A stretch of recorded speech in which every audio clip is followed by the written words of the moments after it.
Are you caring for a loved one with dementia? You don't have to figure this out all on your own. Welcome to Truth, Lies, and Alzheimer's, the show that helps you reimagine a new relationship with your loved one, a relationship a little more free of stress and anxiety. Join host Lisa Skinner and her 30-plus years of experience as she guides you on a new path to a better relationship with those you care for. Here's Lisa. Welcome, everyone, to the Truth, Lies, and Alzheimer's Show. I'm Lisa Skinner, your host. And today I have a very special guest. So I'm going to just go ahead and introduce him to everybody. His name is Mr. Louis Swart. He is a business coach to coaches and the founder of Ironbrij, a human AI-powered VA company helping coaches escape burnout and build self-running businesses. With 35 plus years of experience in business, Louis has built and sold multiple companies. He's led 450 plus staff and has trained coaches worldwide to delegate smarter, elevate, faster, and accelerate their growth. I know what you must be thinking. What does this possibly have to do with Alzheimer's disease and dementia? Well, that's precisely what I was thinking too when he and I first started chatting about this.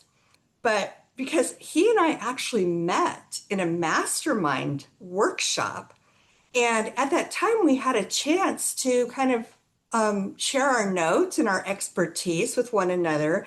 And to my surprise, Louis mentioned to me that what he specializes in can actually be applied to caregivers and family members to make their role in this dementia world much easier and much less stressful. Well, that caught my attention, so I invited him on today to give us some more information about how AI can actually help us in our dementia world. So please welcome my very special guest, Mr. Louis Swart, who's going to share with everybody everything that he shared with me.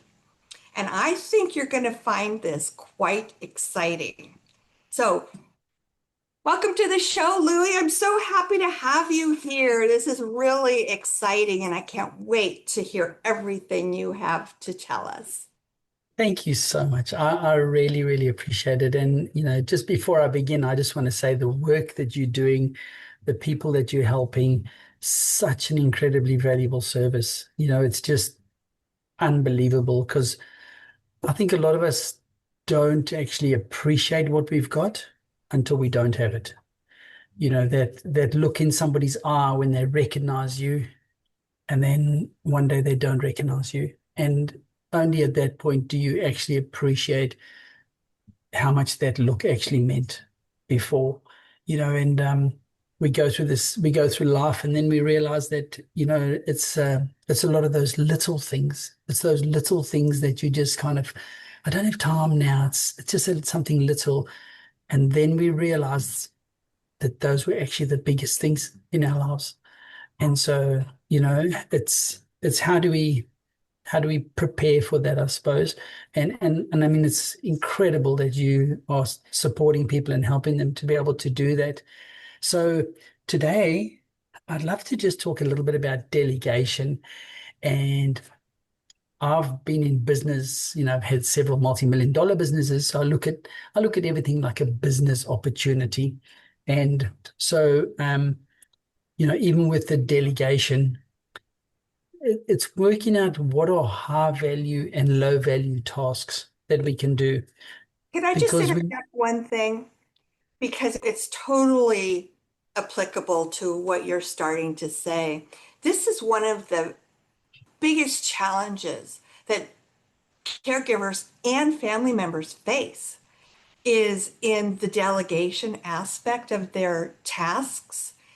for a Yeah. lot of different reasons, guilt or time or whatever the reason is, like finances. But one of the things that we always encourage is to find ways to delegate things to help take them off their plate, because being a caregiver, especially to somebody that has lost most of their cognitive functions, is probably one of the most difficult tasks anybody can ever undertake. And so finding Mm. ways to, and it's probably one of the number one causes of caregiver burnout, and people, who caregive to folks living with dementia, a high percentage of them end up getting a lot of chronic health issues just because of Yeah. the stress they take on. So I just wanted to point that out, how this already is just such a good lead in to the topic you're going to talk about, delegation, because we encourage everybody to try to do that. And it's a very difficult thing to accomplish in our world. Mm. Absolutely. Absolutely. And it's not unique to being caregivers. We all have the saying, when we're a child, if you want something done right, you know, do it yourself. Okay. And so we grow up with that. We grow up with the fact that we have to do everything. And if somebody else does it, it won't be right. And so when it comes to us looking after people in our lives, lots of times we feel like we have to do everything. And that's completely not true. So I firmly believe that there's some things that are high value and some things that are low value. So there's some things that we can actually delegate, and there's some things that we definitely need to do ourselves. And so it's working out what are the things that we can delegate? What are those low value tasks? What is something that we could get somebody else to do that wouldn't actually be as important? And there's the Eisenhower matrix, and the Eisenhower matrix is a very simple chart. You basically just draw a line and you go important, not important. So you draw a line, and then you go urgent, not urgent. You draw a second line. So now you've got four squares, and in those squares, you actually go, well, what's urgent and really important? And you definitely need to do that. Whatever that is, you need to do it. And then what's not urgent and also not important, because you can actually just delete that. You probably don't need to do that at all. But if you've got stuff that's urgent and it's not as important, those are the things that you can actually delegate. Those are the things that you can get somebody else to do.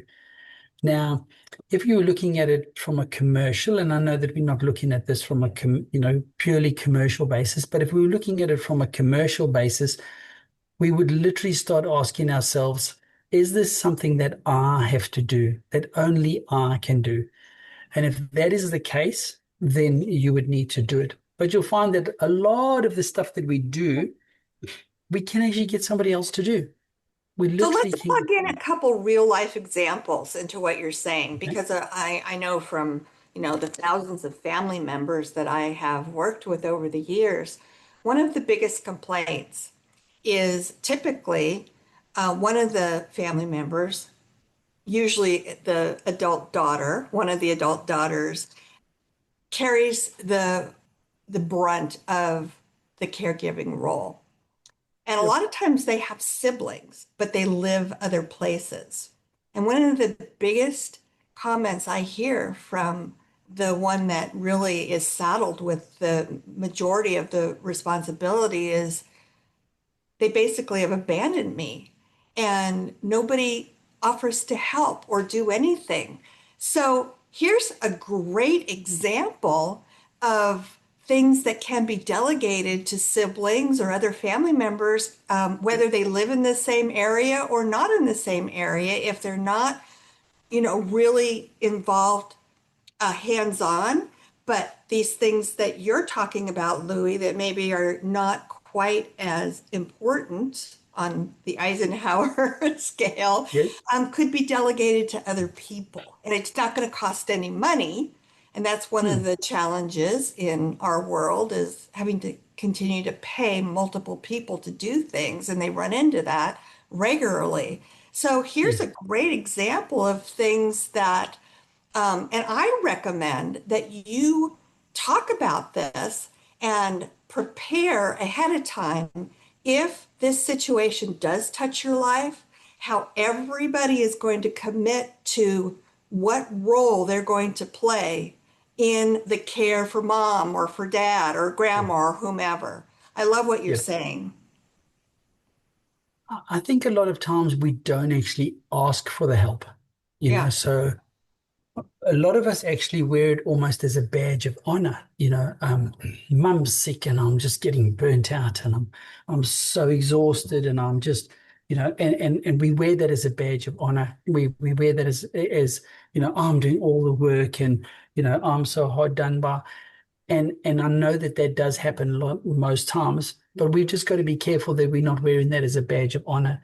We've got to be careful that we if we're not asking siblings for help, and by asking siblings for help, it's not like, hey, can you help me here? It's sitting down and saying, this is a long-term project that we're going to be doing.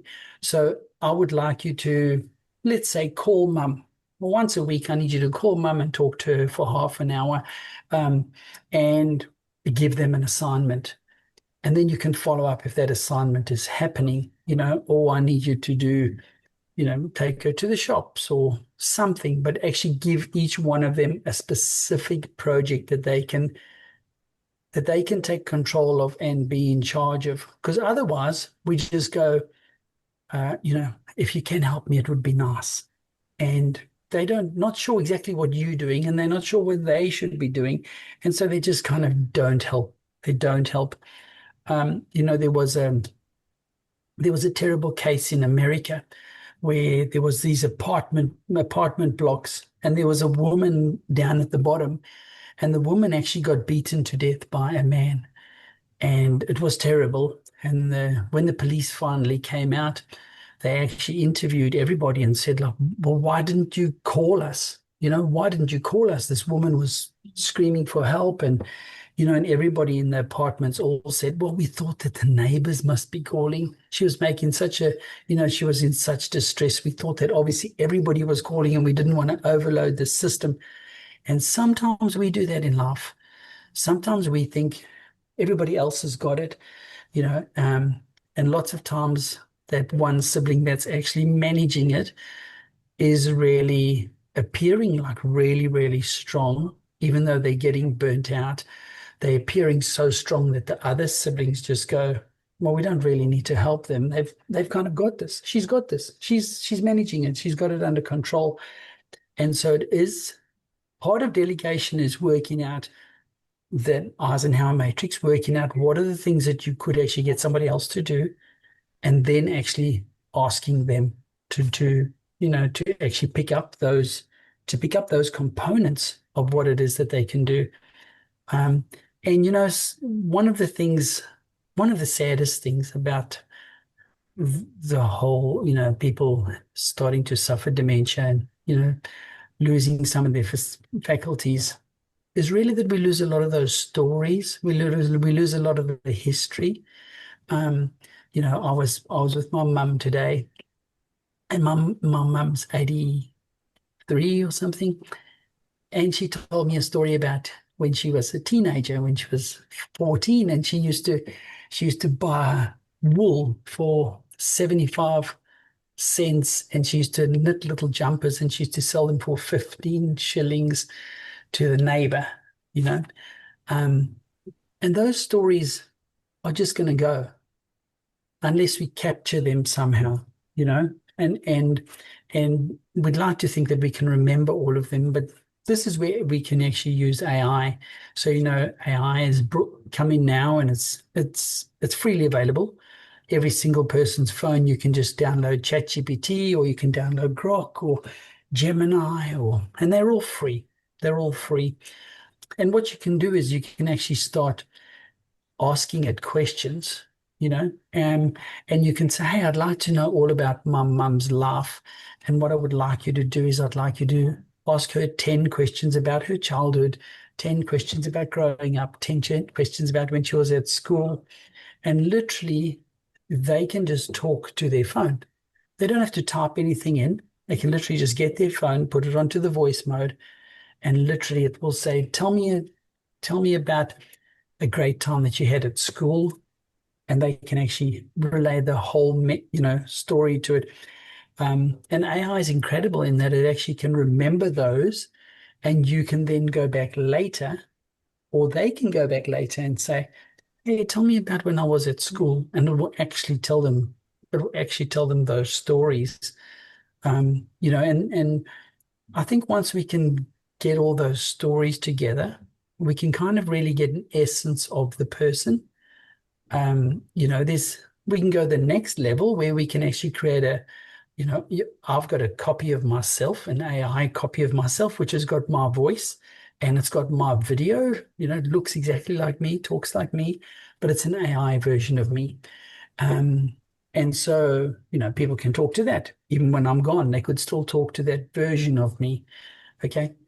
But somewhere between us using it for the stories, which I think is a really, really good idea, and us actually making a full AI version of the person, these are some of the things that we can actually do now.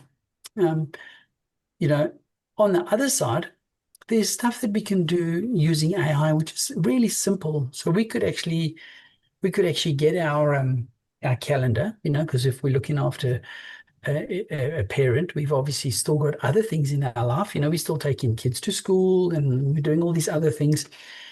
And we can actually put that into, something like Gemini, one of the Google AI versions, and say, this is my calendar.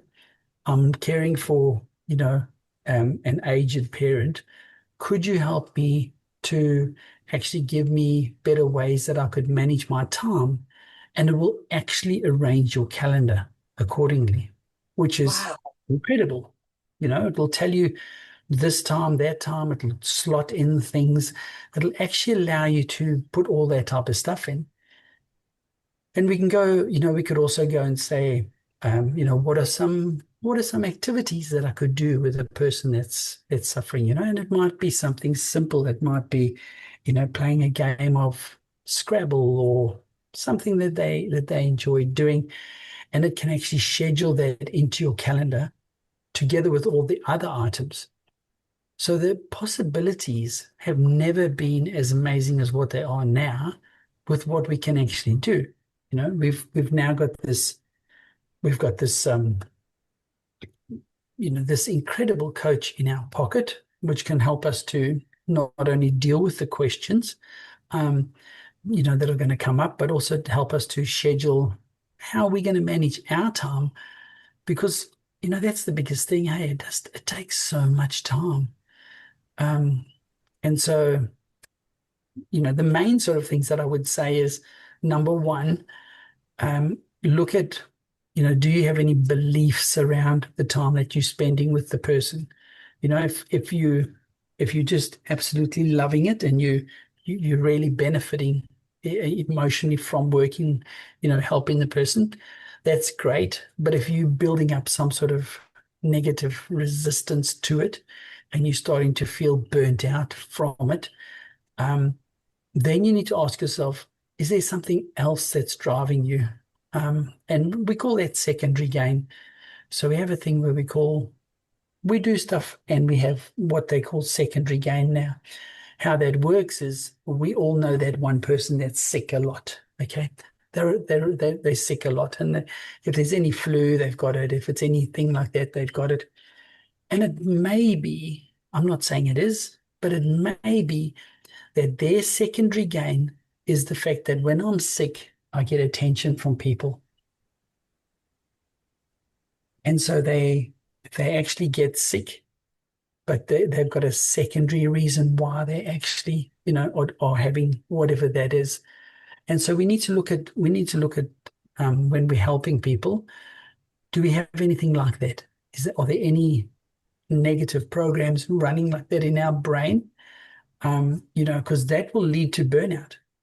because we're doing it for a reason other than the main reason that we should be doing it for. So, yeah.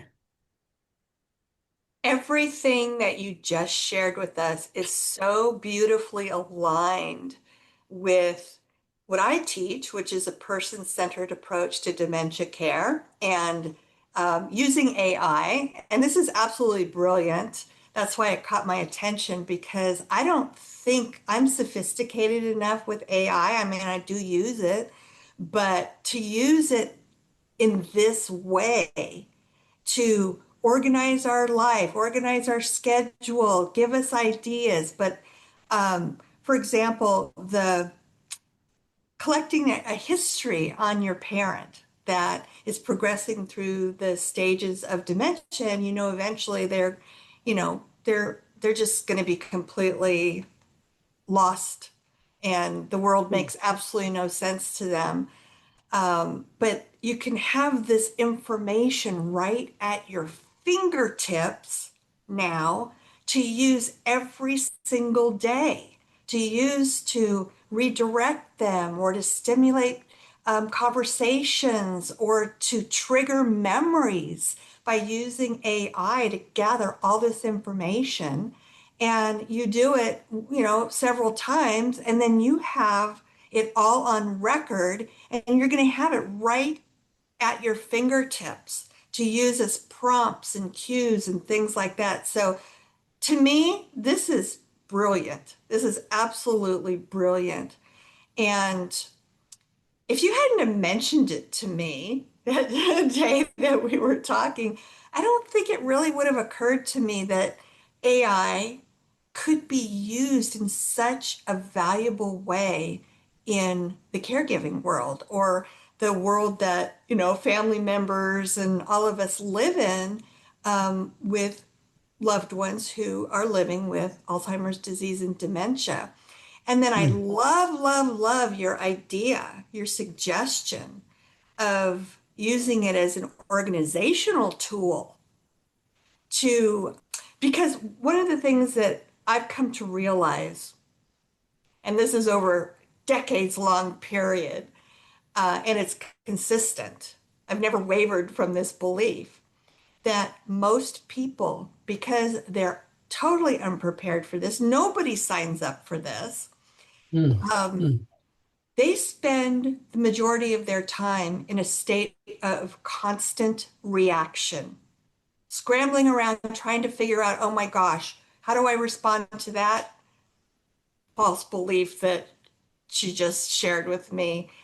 But it doesn't have to be that way. I mean, I have seen miracles happen in the caregiving world if you possess knowledge, skills, and the right tools.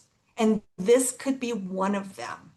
So I am so excited that you came on today to share this information with us. How can people get in touch with you or find out more about you and all the wonderful ideas that you have in that head to help family members and caregivers live in on this journey with the people they're caring for or their loved ones, that will put them in a position where they are more prepared, and as a result will experience much more positive outcomes to what they're probably experiencing now in a state of constant stress and flux and strife. mm. Because those of us who've been around for a while, we know with the strategies and the tools and the techniques that we have available now, it does not have to be that way. And this is just another tool that is now Yeah, available to us to help us get back to what really matters in this whole situation. And that is to spend quality time with our loved ones absolutely. and create lasting memories. And those memories are not the ones that we want to create a legacy of our parents or the people that we are helping, is not really going to be a storybook of constant stress. We want them to be memorable and joyful and happy memories. So we still have something to hold on to even after they're gone. And I see this really being a valuable tool to help us make that happen. So you want to share your contact information with us before we wrap it up? Look, I can definitely share them. It's just Louis Swart, Swart, and they can find me on Facebook or Instagram or LinkedIn. We are What's your actually website? doing What's your website again? We're going to put all this in the show notes so they will have access to it. okay. But if you want to just verbally tell us now, then So some the people might be website writing is it down. okay. The website is called Ironbrij, IronBrij.com.au. But we've got a project that we're working on right now, and it will be ready in the next couple of days. And it's where I can actually work with somebody I'll work with them for about an hour and a half, and I actually help them to set up all of these things. So I actually help them to set up a book. It's called My Life, My Story, and it actually they can then take that and they literally just need a mobile phone and they can sit with their parent and ChatGPT will ask questions and their parent can answer the questions and they can actually start getting a life history and get all those beautiful stories, all those beautiful stories of what they actually accomplished. Because, I think for most of us, we live in a world now where there's so much technology. But the people that are in our lives that are slightly older, they've come from a time where there was no computer, there was no phone. The phone used to be, the old phone used to be like grrr, grrr, like it took forever to ring somebody. You had to know all your friends' phone numbers. They've come from that time and they've actually seen incredible things on the way through, and they've got incredible stories. And how beautiful would it be to be able to pass those on to, not only for ourselves to actually get access to those stories, because lots of times they will tell a story that we maybe haven't heard before, but they could also pass those stories on to their, our children and our children's children and children's children. So, that's something that I'm working on, where I basically just work with you for an hour and I set it up, and then you can literally sit with whoever and populate the whole book. So very So easy for to those do. of you who have been thinking, well, I wouldn't even know how to get started with something like this. Now you have a resource to at least get you out of the gate. And I'm going to give you a real quick testimonial here, Louis. I've seen this man in action and the skills. He's a master. And I think it would be prudent for everybody to at least have a discovery call and see if he can help you with getting something like this, at least in the works. He's very, very good at what he does, and I've seen that personally. I have experienced it personally. So he is, yeah, he's a master at what he does, and everybody has an opportunity to see that happen for them. So I encourage everybody to at least give him a call. It doesn't cost anything to give him a call. Absolutely. Is there, what's the best way for them if they want to schedule like a little 15-minute discovery call, consultation call? What's the best I way for have a people virtual to? coffee link, and what we can do is just put a virtual coffee link in, and anybody can click on the link and basically just book in a 20-minute or a 30-minute virtual coffee with me, and let's just have a coffee and see how I can help you.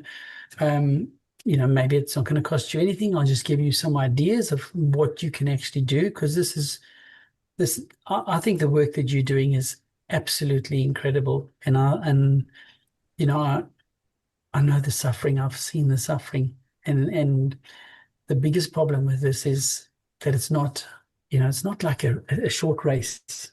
Mm-mm. A short race, you can just go like, okay, this is gonna take me 6 months and I'm gonna have this over. This is something that can go on for decades. Yeah. And lots of people, they literally just get to that point where they just need a little bit of help, and the work that you're doing is incredible to help them. And if we can support them with AI and a version of yours, it's just that breath of fresh air. And sometimes Thank we you just so need much. that breath of fresh air where we can just come up and go, okay, I can do this again. I've got it for another little while. So yeah, thank you So so many much. people need that desperately. So once again, thank you so much for taking the time to share this just amazing information with us. And anything else you want to say before we wrap the episode up today?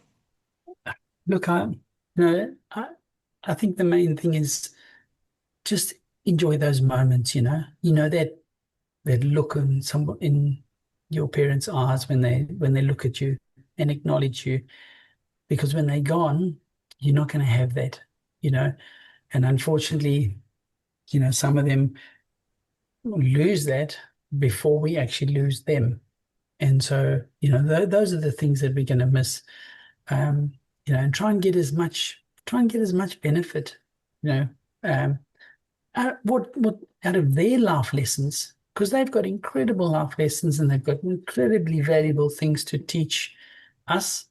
And, just pace yourself, work out what you can delegate, and, really just try and bring people around you.